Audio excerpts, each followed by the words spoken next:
All right, good afternoon, everyone. It's so nice to see you all. I think we should get started. My name is Jessica Hong, and I'm the Associate Curator of Global Contemporary Art here at the Hood Museum of Art. The Hood Museum and Dartmouth College sit upon the lands and near the waters of the Abenaki peoples. We recognize that the Hood Museum and Dartmouth were built without permission from Abenaki tribal nations.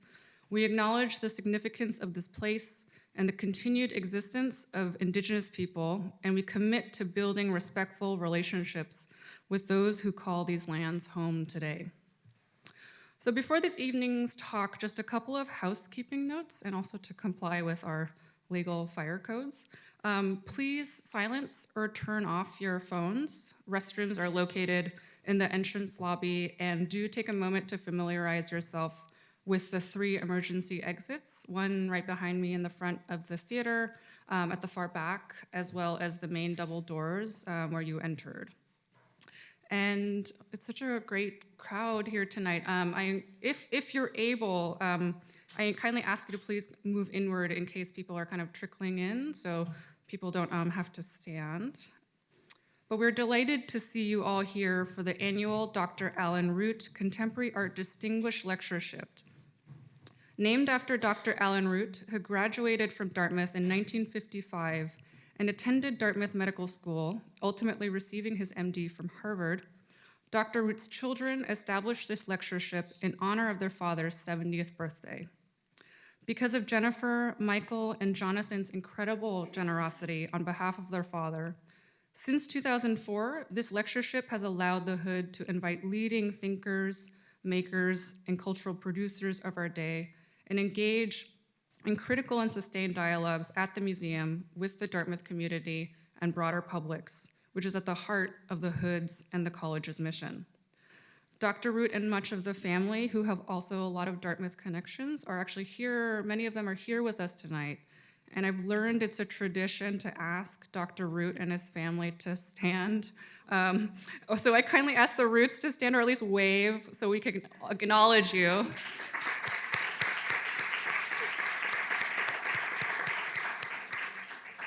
Thank you. Additionally, I want to recognize my wonderful colleagues at the Hood who work tirelessly behind the scenes and to manifest this and all programs at the museum. And I'm just going to single out Sharon Reed, our programs and events manager at the Hood, who miraculously makes everything come into fruition with seeming ease.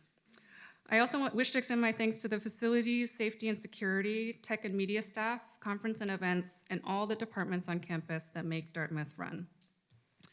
Now to introduce our very distinguished speaker, which could take the whole evening, so this is an incredibly abbreviated version of his venerable career.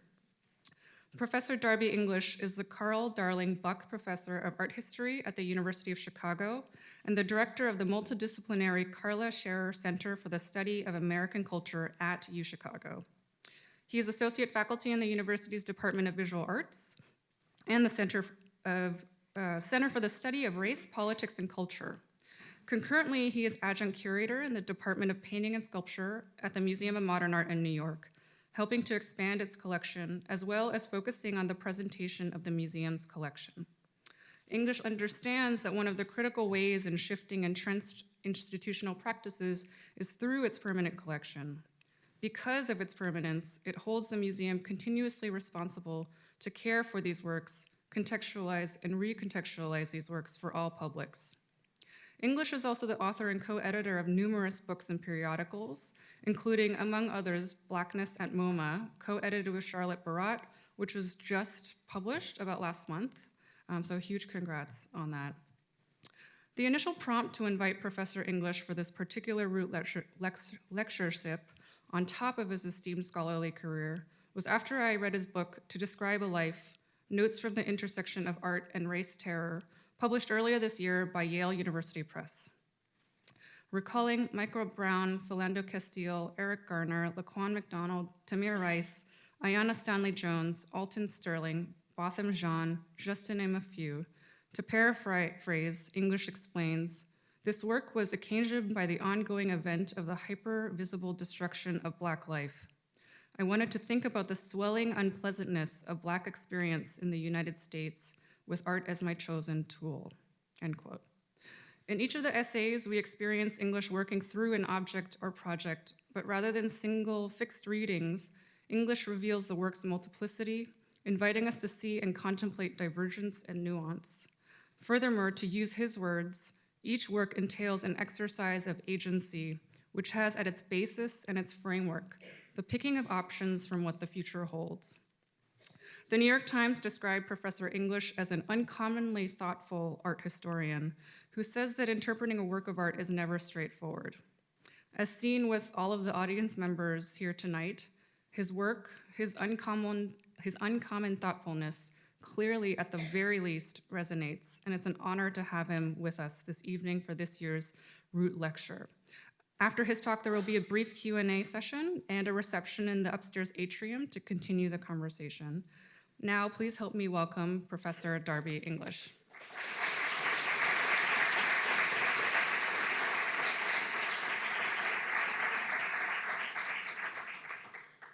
Thank you so much, Jessica, for that very generous introduction. Thanks also to Sharon and the rest of the team at the Hood who made the whole thing happen and made it so pleasant to be of their generosity. Is the volume okay? People at the back? Okay? I tend to swallow my words, so I don't want to. And of course, I think I need, with all of us, to thank the Root family for the commitment that they've made to this series and to the level of engagement that it represents, and especially importantly for their presence. It's one thing to put up the resources that make such a great context possible. It's quite another to actually invest one's presence in the enactment and the use of those resources. So I really appreciate the gesture. It came from a long way too, in some instances. So I want you to note the epigraph by the philosopher Simone Weil, one of my favorite writers and most needed resources intellectually. In the presence of an armed enemy, what hand can relinquish its weapon?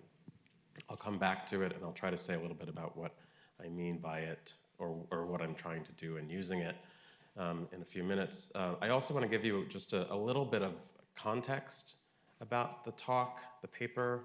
I met this, so the entire talk is about a single painting by Kerry James Marshall called Untitled Policeman, made in the fall of 2015. The entire talk is about a single painting. That's right, I see people looking at each other like, what? Yeah. I think it's worthy of that kind of sustained attention. Obviously, I think that. I think it's for very good reasons that are also important reasons. I met the painting when it was unfinished. All I knew when I was in Kerry's studio in August or so of 2015 is that the artist was making a painting of a policeman. And I said, Kerry, are you painting a picture of a cop? He said, yeah. And I left, and on leaving, I was there for other business. On leaving, I said, I'd love to see it when it's finished. And he agreed to invite me back when it was finished, which was the day it was going to an art fair to go up for sale. And I walked into the studio and saw a painting quite unlike the one that I had expected him to paint, which I realized on subsequent thinking, which lasted many months, that there was a painting that I wanted him to make. It was a painting of a police officer that I needed from Kerry James Marshall that is not the painting that Kerry made. And what this paper is a record of my attempt to think through the difference between the painting I needed, the kind of image of police that I needed in a moment of great anger and personal frustration, and what we got, which is something else.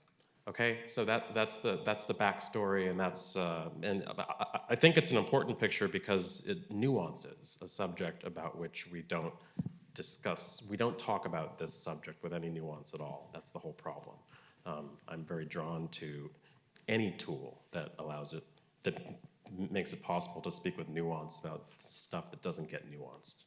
Okay, that's all I can say by way of explanation. 4:59. Somebody was here, and the next minute, there is nobody here at all. This is a spectacle that the police never weary of showing us. Again and again, we see particular officers act with deadly force on suspicion alone. Nearly as often as this injustice occurs, we see the responsible parties shirk accountability. We see entire communities exposed to periodic realizations of this constant threat as if by shock attack.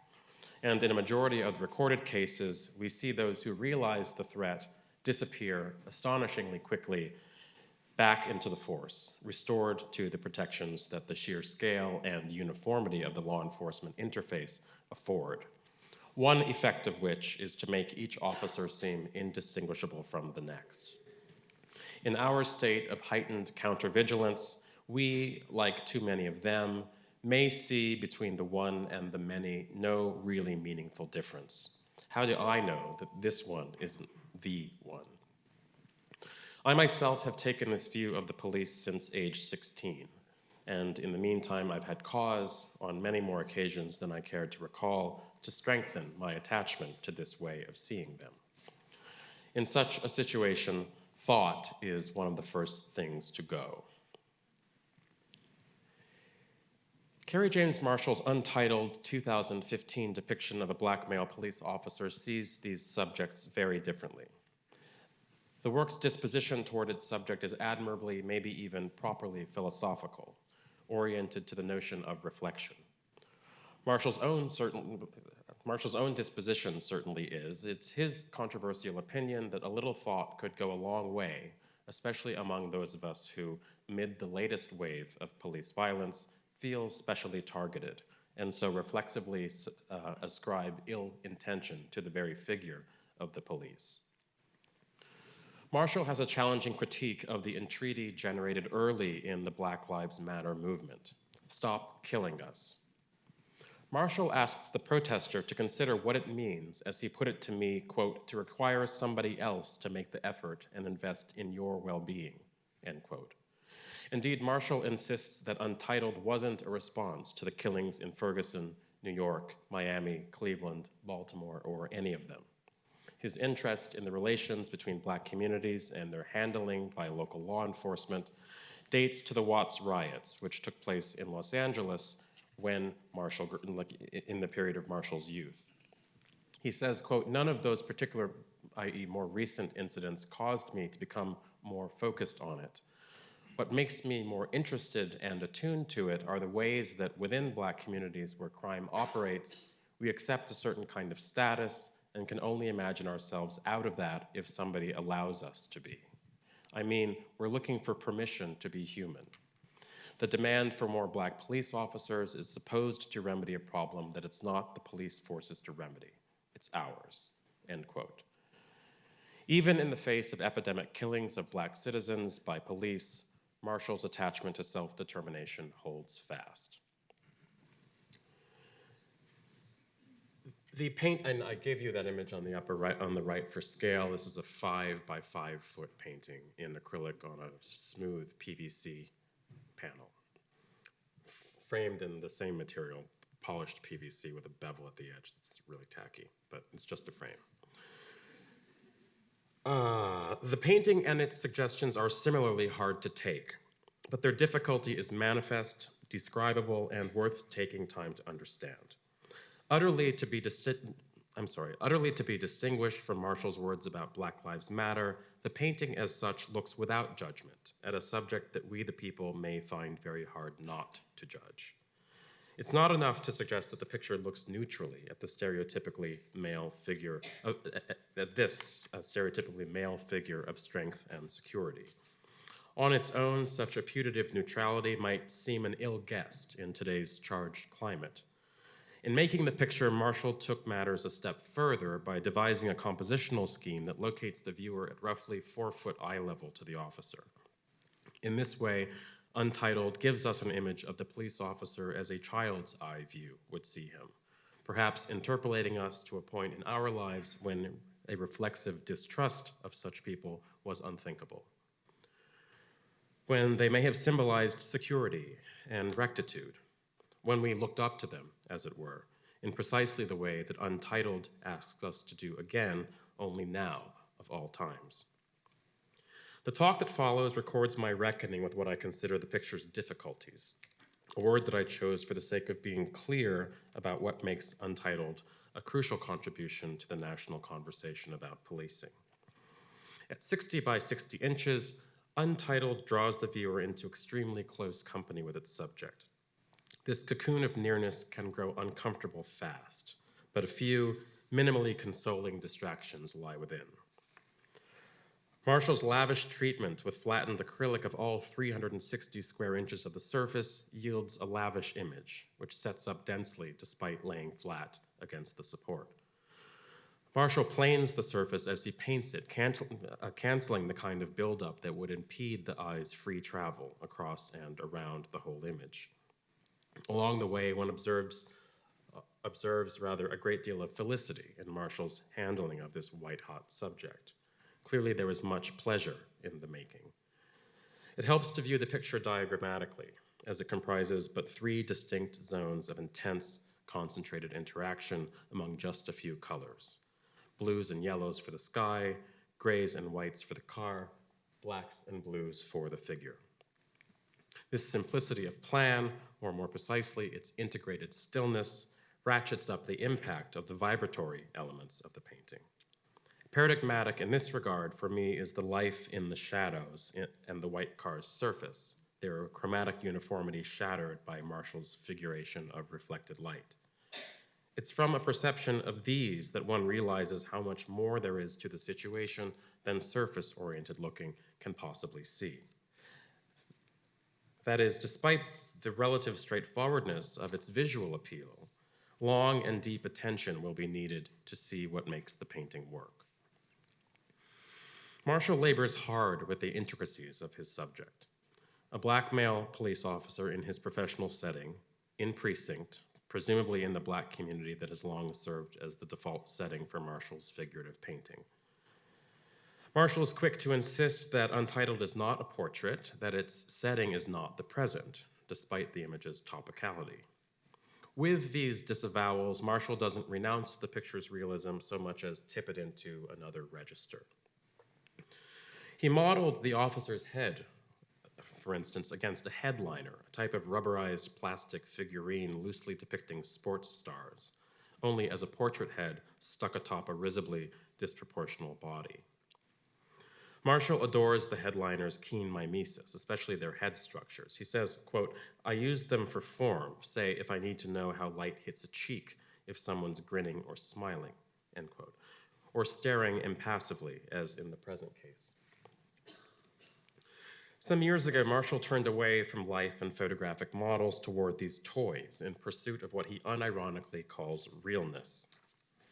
In this usage, realness does not so much deceive as diverge, having taken a turn that opens up its theme to reconstructive play. Here is Marshall again. Quote, "You just have more choices, more information in those little heads than all those photographs you used to take.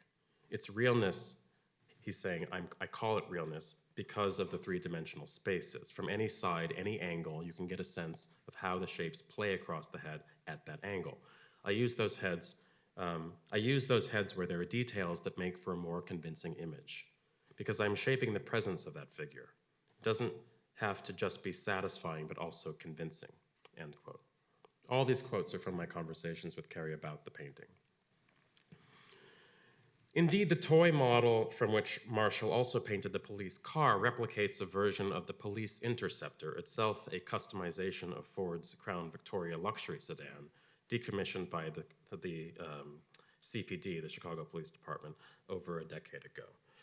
Here again, Marshall works from the toy not due to any scarcity of full-scale police interceptors, but rather because he likes the way that its plasticky polish and lurid color catch, tint, and throw the available light. So it turns out that the most worked intricacies of Marshall's subject are other than we might have expected. He's most intent about the ones that heighten the image's unreality and stress its madeness. The realness in play here is not that of a performance, not a referent actuality. What appears at first as so much constructional or painterly incident, the stuff we might consider marginal to the painting's project, showing a police officer, for instance, is in fact what it most assiduously thematizes. A pivotal term of Untitled's realness then is an emergent and persisting tension between what one wants to see and what is actually on display. The painting is a welter of frustrations, through which, rather than despite which, it reaches its eloquent, if unverbal, comment on the roiling conflict in which civilians and cops now find ourselves. Assimilating the image of the police officer to a painting, Marshall figures that theme on his own terms. The prevailing logics are Marshall's logics. The indefiniteness of space and form in Untitled is itself productive of a specific disorientation. One is rudely displaced from the distanced, objectifying vantage point on such figures, which is so de rigueur just now. While the pose and place are thick with moment, the terms of their narration are entirely unrestricted. We aren't being told how to think. Rather, Marshall asks me not only to hold the ideas black and policeman in my head at the same time, but also, as it were, to hold this difficult mental pose for the entire duration of my viewing. I first came to think this while trying to reckon with the painting's weirder than weird space.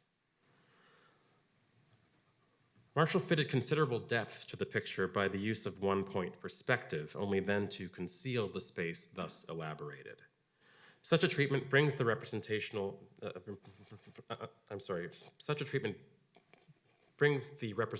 into line with real space, though not by means of illusion.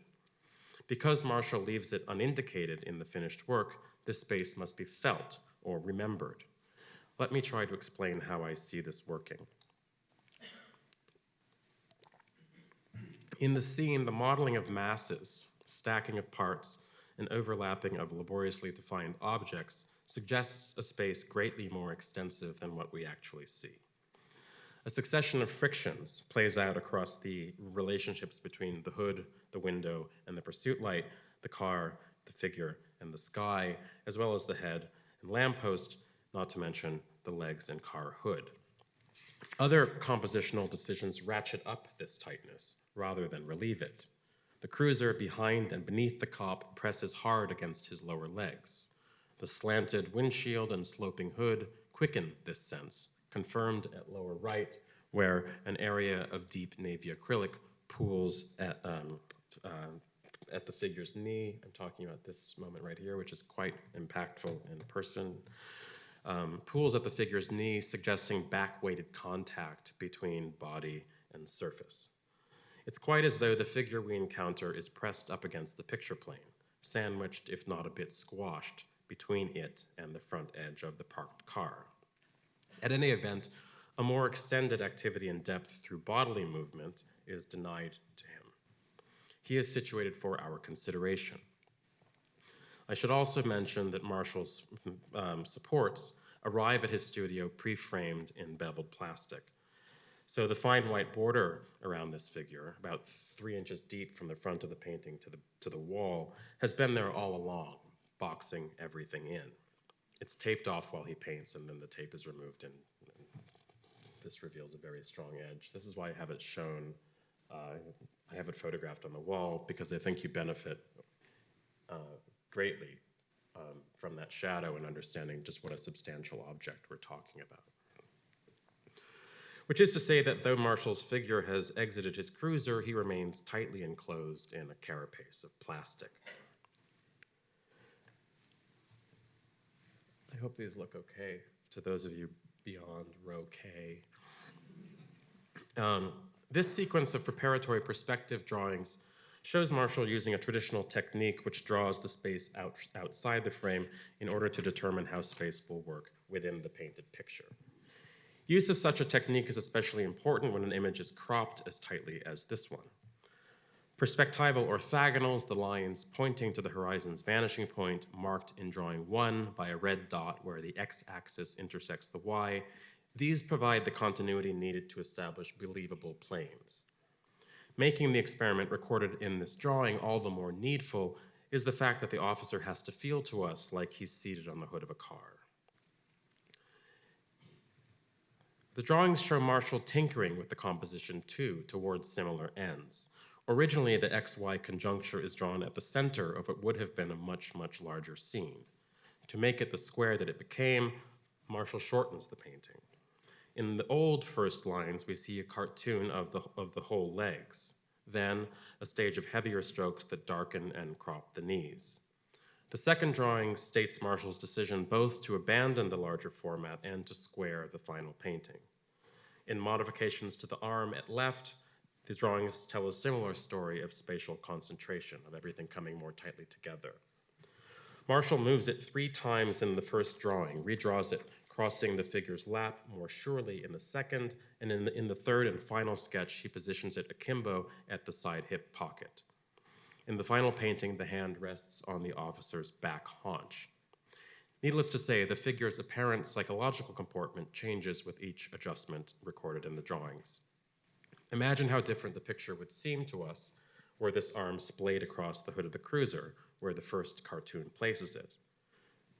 The radio on the figure's vest tells us that this officer is right-handed. That device has to be positioned opposite your dominant hand. Sorry about the mic.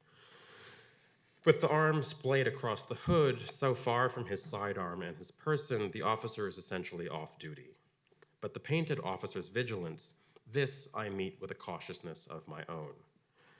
It's the prejudicial inflection of this cautiousness, my own, that I had in mind when choosing this lecture's epigraph. In the presence of an armed enemy, such as a police officer, what hand can relinquish its weapon? So I'm thinking about a kind of mental closure that sets in, that is a kind of weaponization of, against the person that is the officer. On this scene, I am armed by a stiffening, mind-darkening fear that decides things about this figure that do not exist to be known, or known necessarily. Knowledge as we know it cannot attain to them. These are some of Untitled's questions, and I appreciate how difficult it is to give them a considered hearing. I will return to them. For now, however, there's more to notice about Marshall's picture.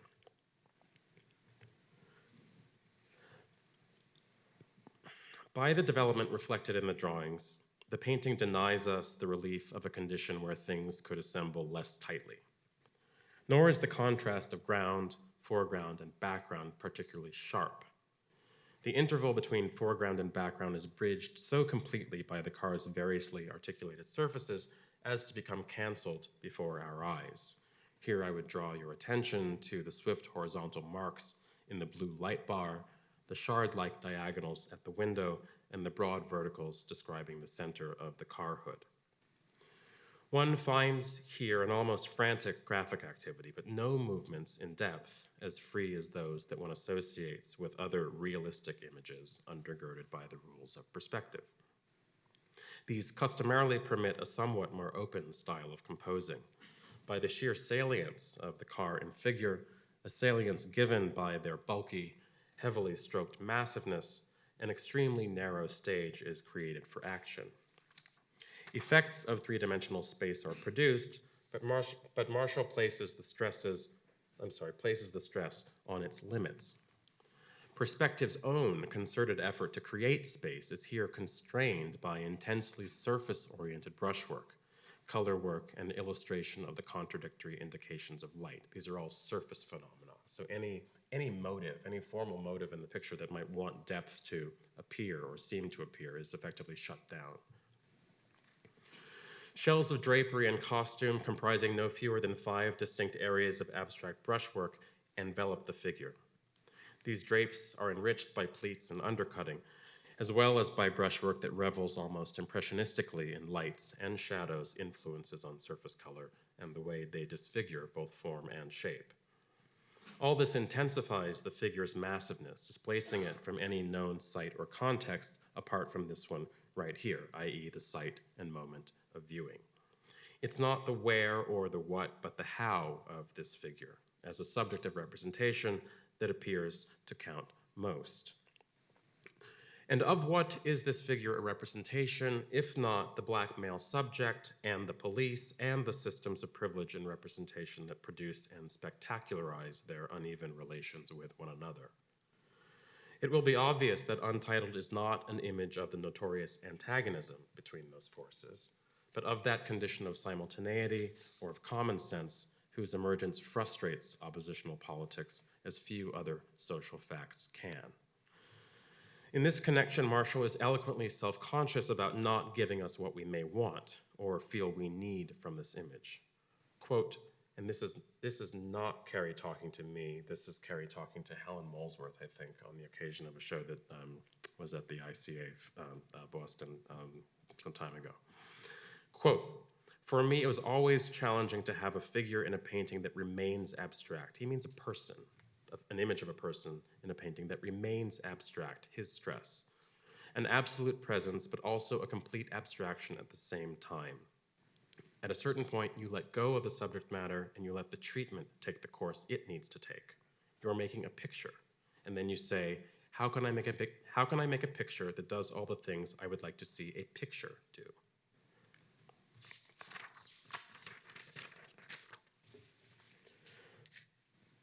Marshall's notion of realness obtains to this picture and its madeness, not to some quality that he captures in his subject matter, whatever that may be. His painting works by building discernible image types, black people, a kind of thing the mind already knows, into a space made symbolically dysfunctional, not only by the ways it occupies that space, but also by its very figural structure.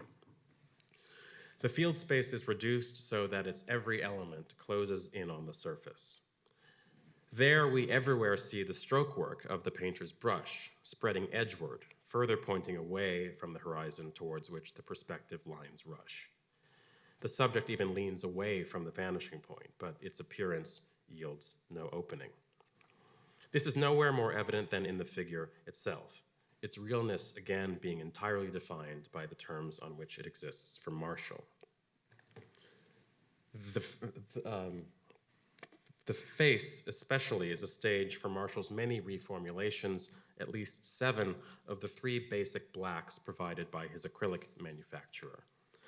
Out of this range, Marshall is able to develop a more complex black into the faces of his subjects. I mean more vis-a-vis figures painted in an earlier moment in his career, which it's not as legible from this image of a work held in the Yale Art Gallery, but the black that the artist is using for his human figures is more subtle now. It's more chromatic, if you will. There's way more color in it.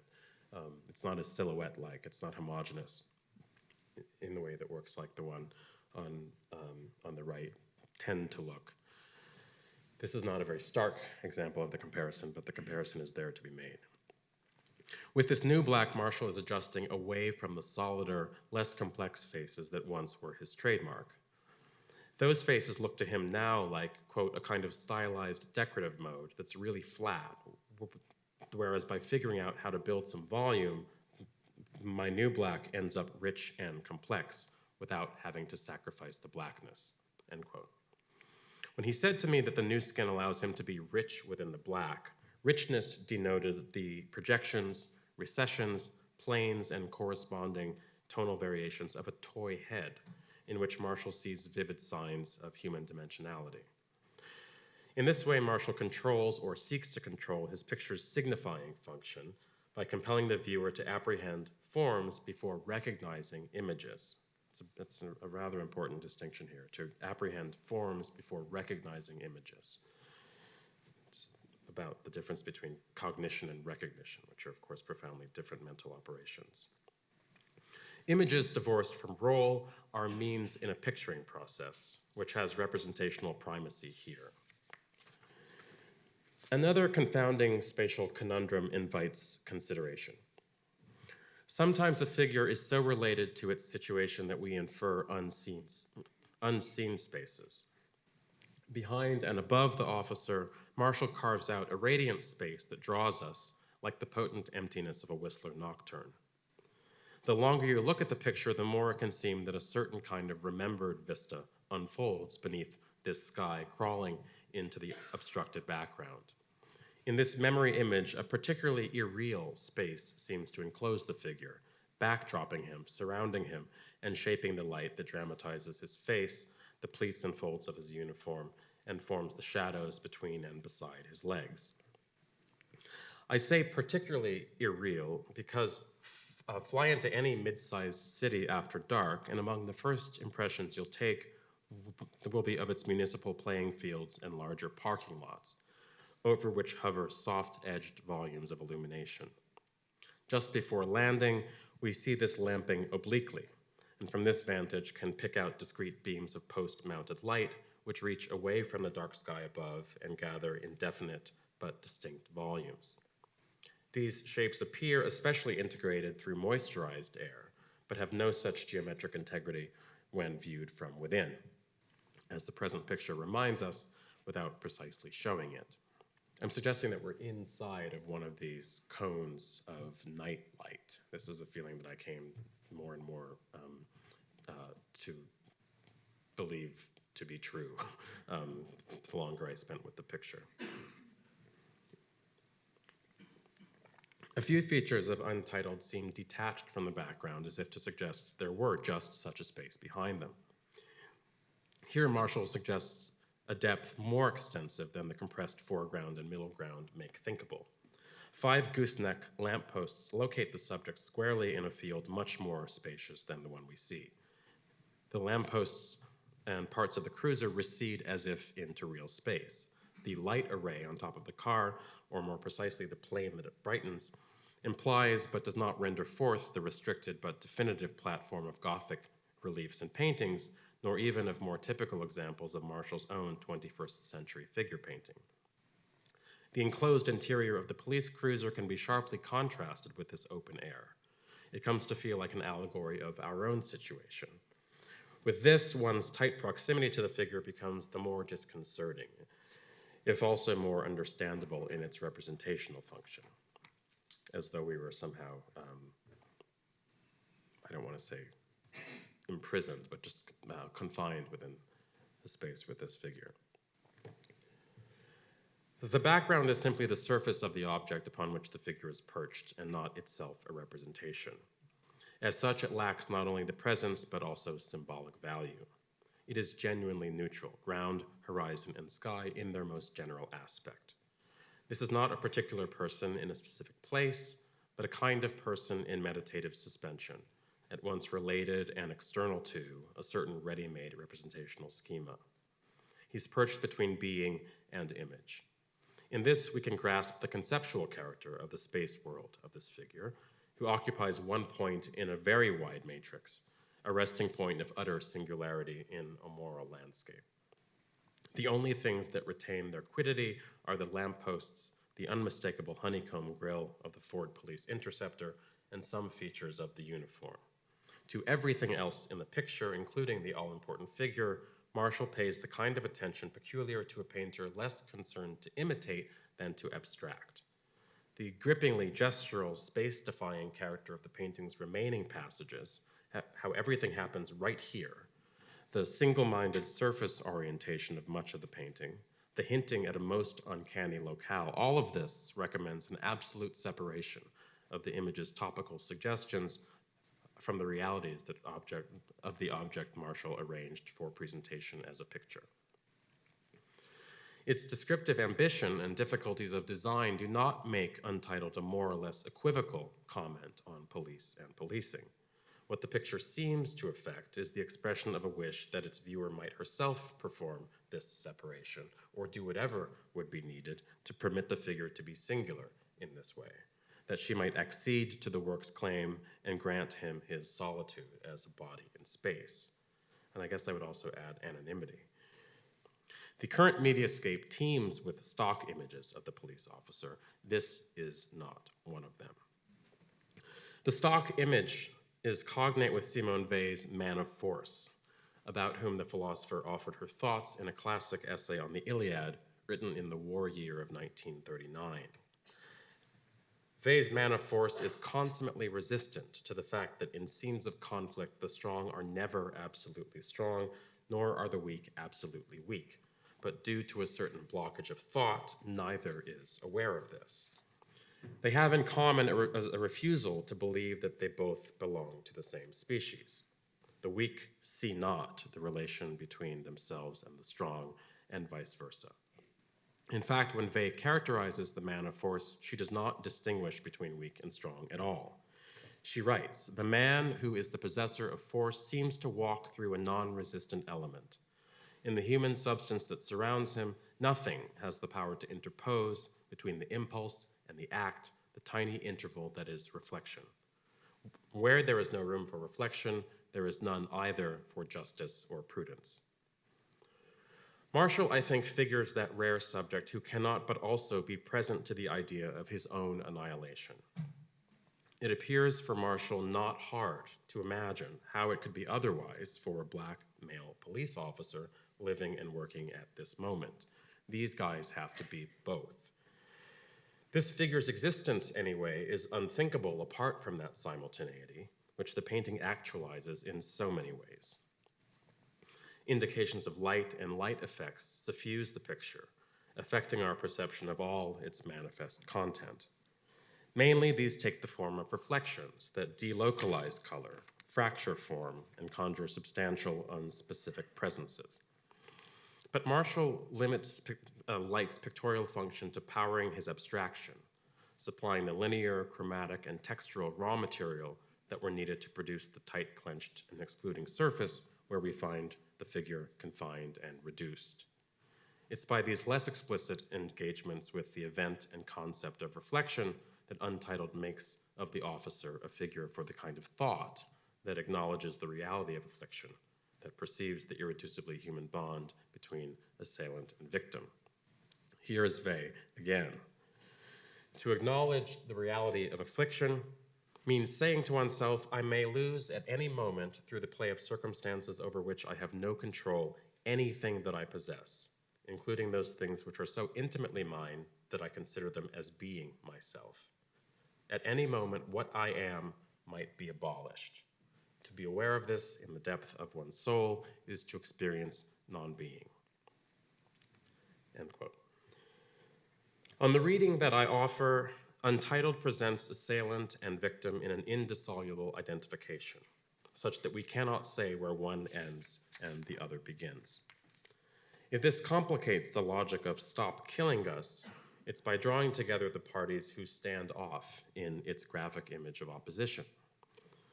The movement's trademark demand entails a genuinely desperate looking outward that would appear to make sufferings easier to bear, but which actually entails a force of its own, specifically in its tendency to assimilate every instance of the other to a single masked adversary. This is the sense in which I intend my epigraph, again from Simone Weil. In the presence of an armed enemy, what hand can relinquish its weapon? Some of our most trusted responses to clear abuses of force may amplify rather than diminish force. It's for this reason that I find Untitled to speak to a bigger part of the total current moment than just the offbeat case of the black male cop. The painting's complexity is a source of value precisely because the here-ness of the figure in Untitled so little reflects the definitive there-ness of the police in present-day political imagining, and especially in the context of the sloganeering that I referenced at the outset. I don't know about you, but I work pretty hard to maintain this distance between the police and myself. I hew very closely to the view that I'm best protected and served by keeping them over there. But a period of time spent with this painting has had a withering effect on the mind frame in which I do that. This cop is right here, crowding my view of the field, making the space hard to sort out. I find it hard to sort out, and yet offering so much to inspect and relish that I find it very difficult to turn away. The discomfiture of the situation with Marshall's cop originates for me in the subject's association with the concept and fact of force. The police are force, just as this is painting. Even in such an absolute here-ness, both remain objects. The conviction that they must remain as such is, for me, the very morality that the painting puts into question. That these problems, that these human realities, political urgencies must remain objects. That is something that, as opposed to,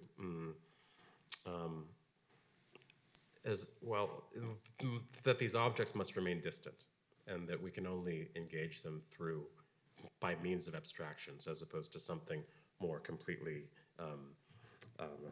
something that would entail a little bit of exposure, on our part, a little bit of risk. Sorry, the conviction that they must remain as such is, for me, the very morality that the painting puts into question. In the presence of an armed enemy, what hand can relinquish its weapon? We all know how easy it is to weaponize moral conviction, especially in the name of self-defense. I was recalled to Wei's essay immediately upon realizing that Untitled isn't the takedown that I instinctively had wanted it to be. Of force's power to make an object of the soldier as well as the slave, the same author writes that both, at the touch of force, experience its inevitable effects. Quote, "They become deaf and dumb. Such is the nature of force. Its power of converting a man into a thing is a double one, and its application double-edged.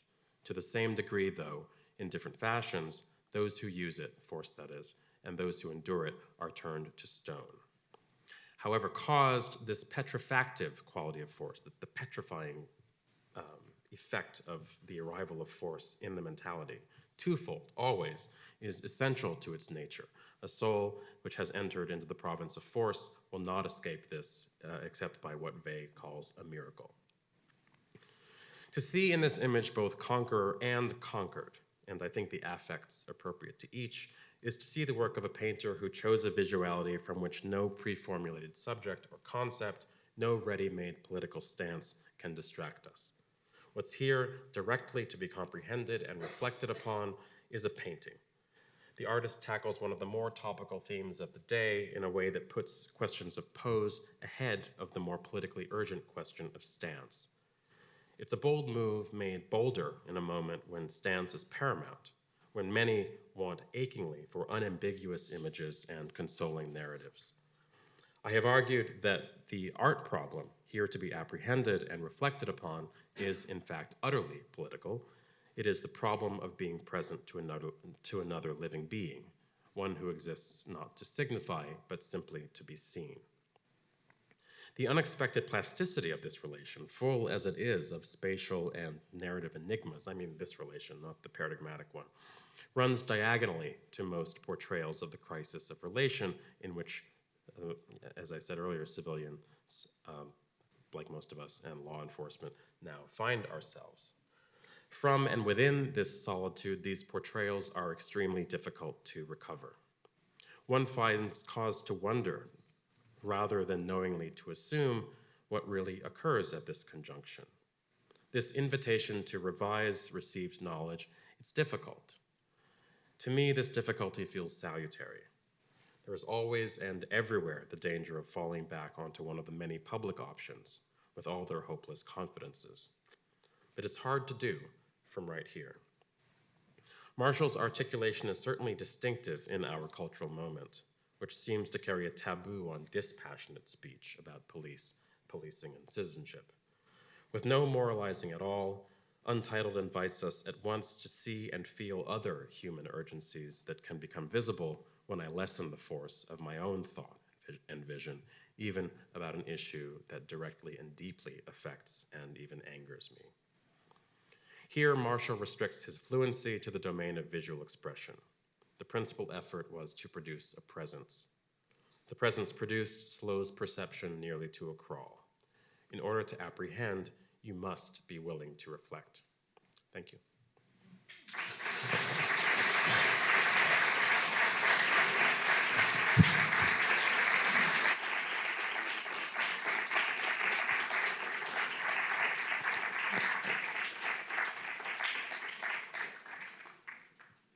Thanks for hanging in there. I'm happy with, I love questions. It's kind of why I do the job.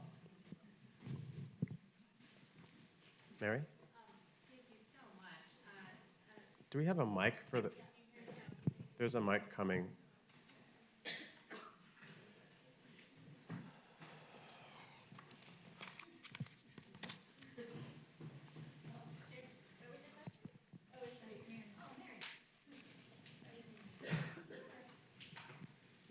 Is this, can you hear? Okay, it's working. Well, first I want to thank you for giving us this opportunity to just sort of sink into this work and to its complexity. And I have 1,000 questions, but I guess the one that I have is kind of moves in two directions, which seems to be consistent with how you're talking about the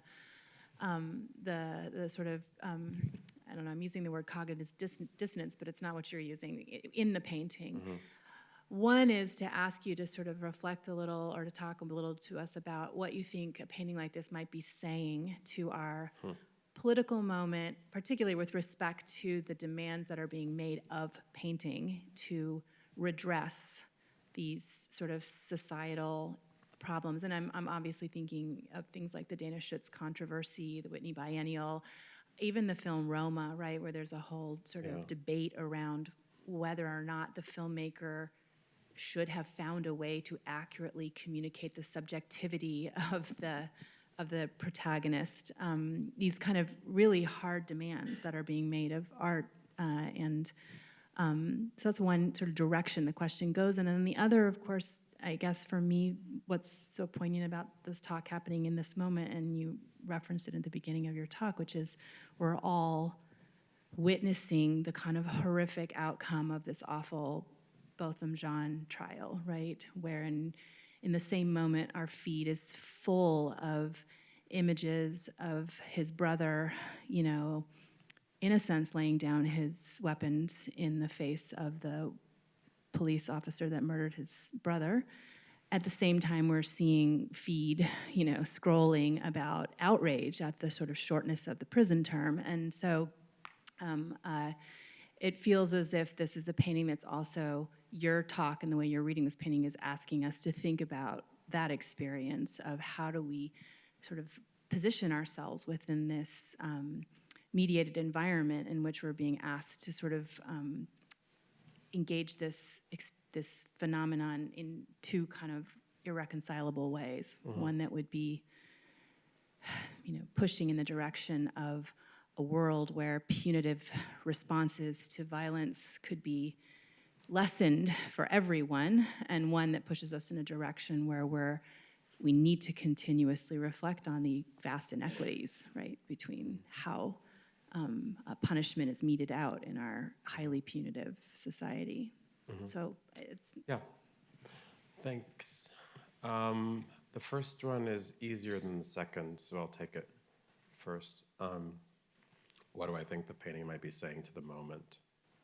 I think Kerry James Marshall's message is in all of the paintings that he makes. He's monomaniacal. I don't mean it in any way pejoratively. He's just got a project. And commitment like a motherfucker. So his message to you about the message art can send about globally urgent matters of life and death is that you can only ask so much of a painting. He's always coming back to this because because of the multitude, the sheer multitude of the sheer amount of blackness in his painting gets a lot of people with pro-black positions, such as he takes on most but not all issues, thinking that they can use his paintings to illustrate their positions willy-nilly, when in fact it's not that simple. Because he's really an abstract painter who likes to sprinkle figures all over the work. His project he is the first person to say that he is a modernist with a capital M. His his methodologically, his Bible is Benjamin Bucklow's criticism. Like, go figure, right? I mean, I'm nothing against Benjamin, but it's another project. With another capital C commitment powering it, and it's narrow. So Kerry reacts flinchingly with like acute flinches to the suggestion that you ought to be able to walk away from his pictures of black people with a very clear idea about how he thinks about the issues facing black people. So there's only so much you can ask of a work of art. His question is always, how do I want a picture to look? I'm making a picture of a cop. I've picked the hottest, most difficult subject that an American painter can elect in circa fall of 2015, but I'm more concerned about how it looks as a painting than how it feels as a statement. That's where he is, and he's not budging. I delivered that with as little editorialization and kind of editorializing as I could. I think he has a right to that position. I believe very strongly in his right to that position. I write from a standpoint of advocacy for artists who have the courage to address political themes by making statements that are opaque and elliptical and sometimes ambiguous and highly uncongenial to the rhetorical patterns of political speech. I like that. I think that divergence or dissonance is a salutary ingredient in the culture. I think we learn from that difficulty more often than we benefit from, like, oh, well, someone said I could just go to a protest and say this and it would be great, everything will be different in the morning. I much prefer a difficulty to work from politically than as something too simple. The position and how do you get up in the morning with these ridiculous non-penalties and exonerations and I don't know. I mean, I just don't know. I mean, if this painting and if this argument about this painting have anything to say about or to that question, I think what they have to say to that question is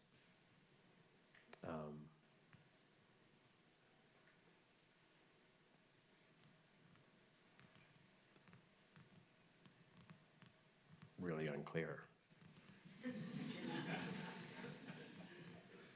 I'm sorry, I could pretend that I have that just doesn't seem honest. Yes.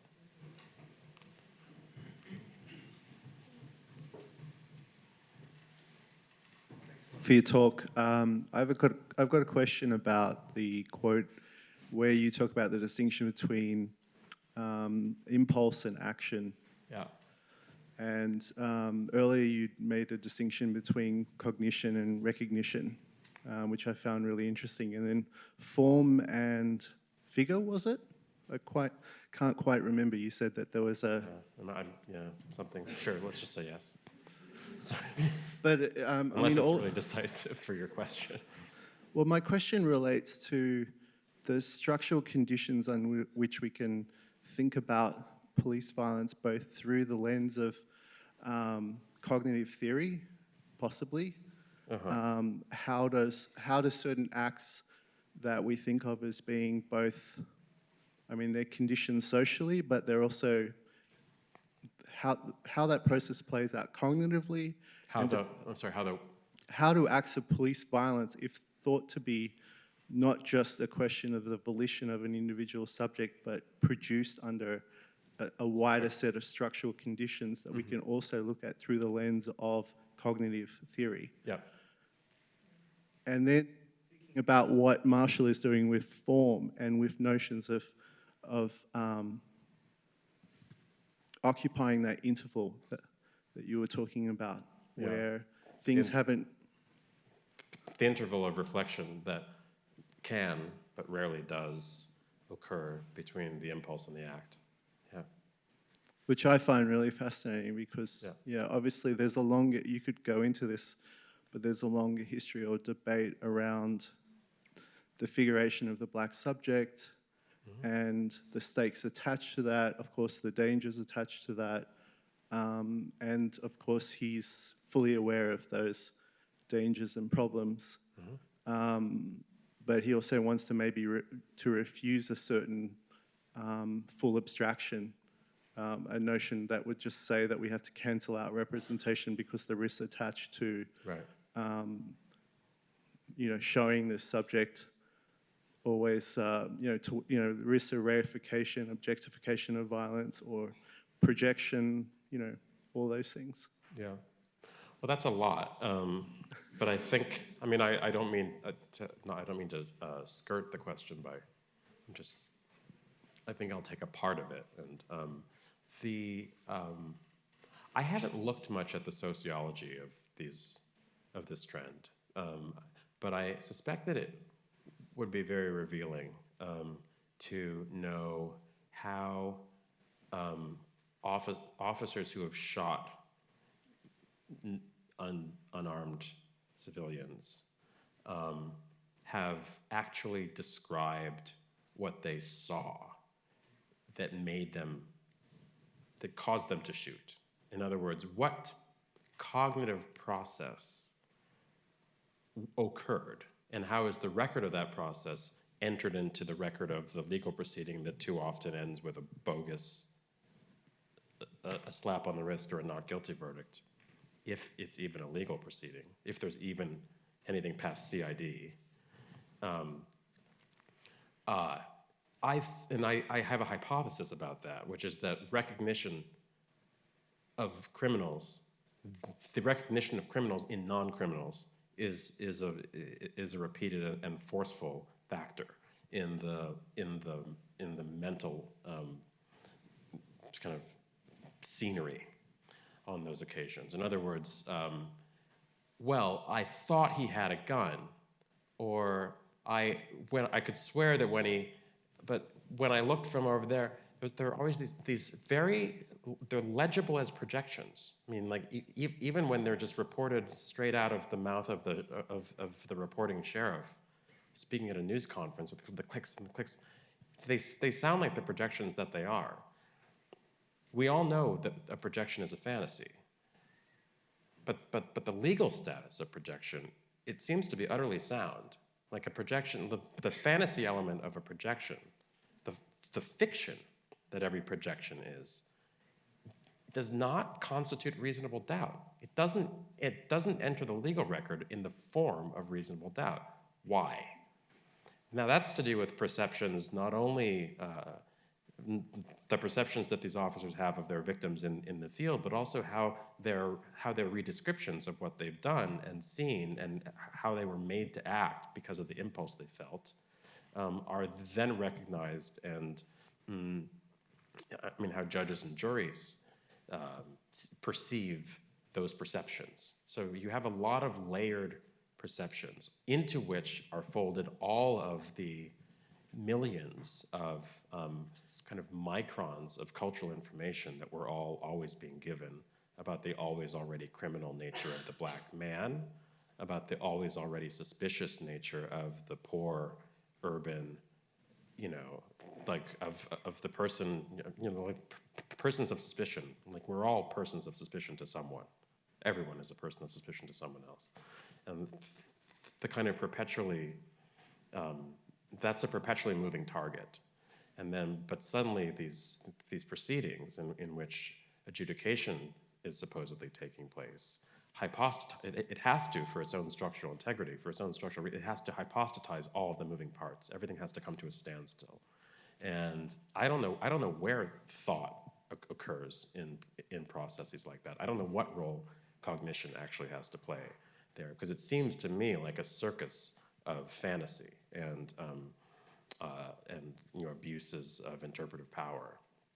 Like the tremendous interpretive power of an officer is nowhere as clearly, luridly on display as in the testimony that says, well, I could swear he had or he was coming out of it. He looks just like someone we had on our list for, I was pulled over one day, within 48 hours of getting a driver's license, I was pulled over in my hometown because the officer who pulled me over didn't recognize that I grew up in a really small town. Everyone, like my parents knew the cops knew my parents, everyone knew everyone's car, whatever. If you had a pet frog, like it would be, and it got out, it was returned to you because people knew which. I was pulled over within 48 hours of having a driver's license because some officer who was new to the force or was just maybe out to lunch that day didn't recognize that I was driving that it was my father's car moving through town, and I was pulled over on suspicion of driving a stolen car in my hometown, which is like Mayberry, this town. And is that the Andy Griffith town? Yeah. So, once he had done his thing and confirmed that the car in question was not the car that was reported stolen, and I was free to go, I leaned my head out of the window, and I said, "Officer, just like, by the way, what stolen car are you looking for?" It's a Dodge Neon. And I'm not gonna, there's no point. My father had a fancy car. My father was all about his cars. This car, in no universe could a police officer in the Midwestern United States mistake the car that I was driving for a Dodge Neon.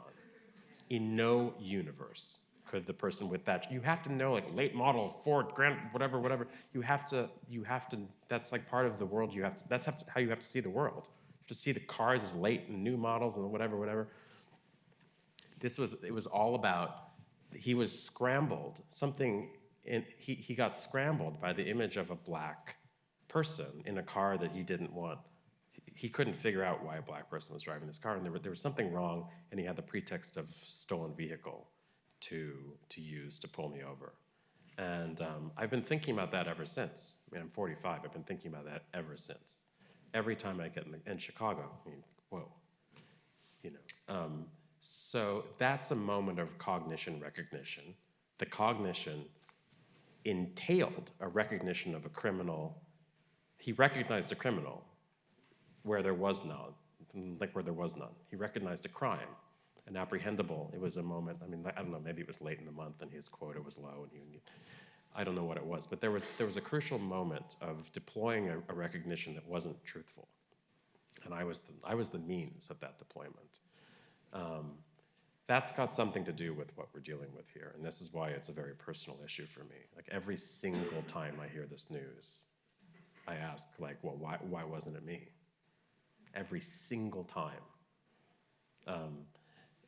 I'm not sure I'm answering your question any longer, but there is something about the way that my experience invites me to think is a very cut and dried way of thinking. It's like, cops are bad, I'm good, cops are bad, no cop that ever looks at me funny has got the right idea at all.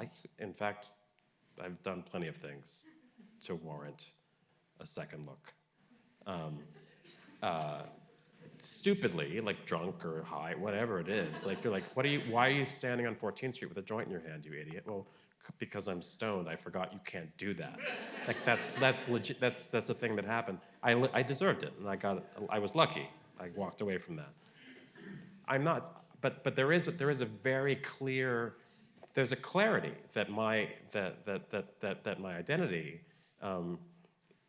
tempts me to use to read the world. And that's why I value things that remind me that my clarity is not to be trusted, that it's not safe, it's not kind, it's not a safe lens to look through the world with. And I make it my business to promote things that disrupt dangerous clarities. If that makes sense. And this did that for me first. Like, it's funny, what I saw was it was a blue field. I just saw Chicago cop blue. I wish I could show you exactly what I saw. There was no figure yet. But the blue and the scale, and I don't know what, I just knew it was gonna be a cop. And I was like, hell yeah, Kerry's gonna get him. Kerry's gonna make a painting, and Kerry's gonna get him. And I marched over there that morning. It's like, it's going to Basel. You better get down here. I drove like a bat out of hell to get to the studio. I was going to meet this nasty cop, forgetting that Kerry only paints black people, and that his love of black people is like Jesus's love for the world. No one's love for black people matches Kerry's love for black people. There's no way he was going to paint a cop that I could hate. I just didn't think it, 'cause that's how far ahead of reality I was. My thinking about police, my cognition of my concept, policeman, was petrified. It was petrified in this negative thing. You know what I mean? So it's kind of everywhere. I really think this is an important, I really believe this is an important picture, but I have to acknowledge that its importance is largely to do with how it made me think about my thinking. But I hope that personal element doesn't turn it into just, memoir or something. I hate memoir. Yeah, there's one more question from a paint. Oh, we have time for one more, Jessica says. I see your hand. Oh, yes.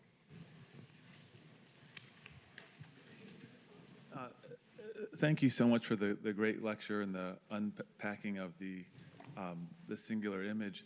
And my question sort of came up as you were answering the previous question, and that is, what are the ramifications of a kind of expression that is both legible and opaque simultaneously?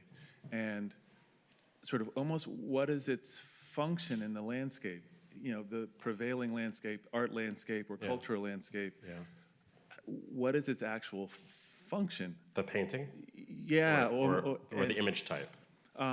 Both. In particular, this painting, but I think this painting is emblematic of Marshall's project in a way, and the difficulty of the works.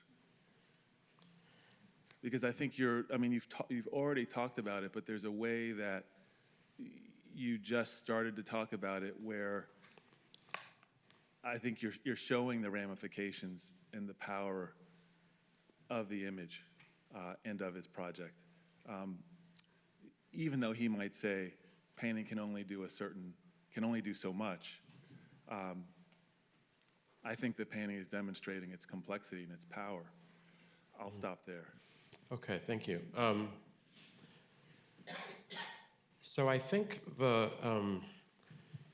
first area of functioning that feels germane to me is within the context of Marshall's production. So we're 30 years into this career. He's 30 years into his career, a career in which he has painted, I kid you not, nothing but black people. This is the first time that a figure a controversial type of figure, that he has introduced a controversial type of figure into the family of figures that he's been constituting with some strategic self-consciousness for a long time. So with the addition of a police officer, that family becomes, it changes. It's like, I'm trying to think of an analogy that would be broadly accessible. It's just sort of like if someone in a family with a given politics suddenly went rogue and came, I voted for Nader. What? Everyone has a family where with some black sheep. He's the black sheep in Marshall's family. That's a very interesting phenomenon. That's an event within the context of the oeuvre that we can think about only by looking at the corpus as a whole and looking in a detailed way about how it changes with the addition of a figure of authority, clear authority, unambiguous authority, a solitary figure of which there aren't that many, and a figure so connected to the live politics of the moment in which the painting was made. This is also the most topical painting Kerry James Marshall has made so far. So what its function is, and that it has a function there. That's a sphere of influence in which it has effects that we need to track. Then there's the larger, art world, where what we get, I think, is a picture that functions by being difficult to place. I think it functions as something like, what do I do with this? In Wittgenstein's color book, there is the first place what he's really doing. He was very sick and dying, in fact, when he wrote the book on color. It's a little bit, it rambles for a while before it comes to a point. Somewhere in the first 15 pages, he's describing a phenomenon of color where like it's like a reddish, brownish, yellowish, bluish thing. And he's like, what we have here is a situation where the chromatic geometry that we've been accustomed to working from in identifying and locating colors vis-a-vis points in the spectrum is unusable. We can't use it. We can't use that key any longer. And he says, philosophically, this has the form of, takes the form of a question.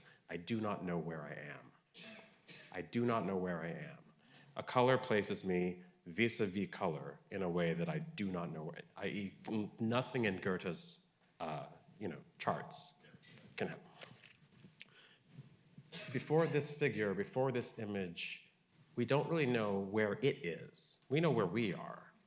But if we had any idea at all about the issue, we probably feel like we have that idea pretty firmly established, right? And so it's a kind of ambiguator. It has an ambiguating effect on a situation in which ambiguity is very difficult to tolerate if you feel invested, and it's very difficult to get away with rhetorically if you're actually in conversation where opinions are held. So it has the effect of ambiguation. And it sounds maybe like I'm making I hope I don't sound like I'm trying to not say something. Okay. I mean, that's a really tricky move, That would be like a political candidate. That would be like a presidential candidate saying in the middle of one of those like thousands of people in the face, you know what? None of us really knows what any of this is about. We've never had the job before. It's probably different than we think. Let's just say that, that you can't do it. It's like the rhetorical monkey wrench of all time, and it can't be thrown. In certain settings, it can't be thrown, because when you throw it, all hell breaks loose. Thank you.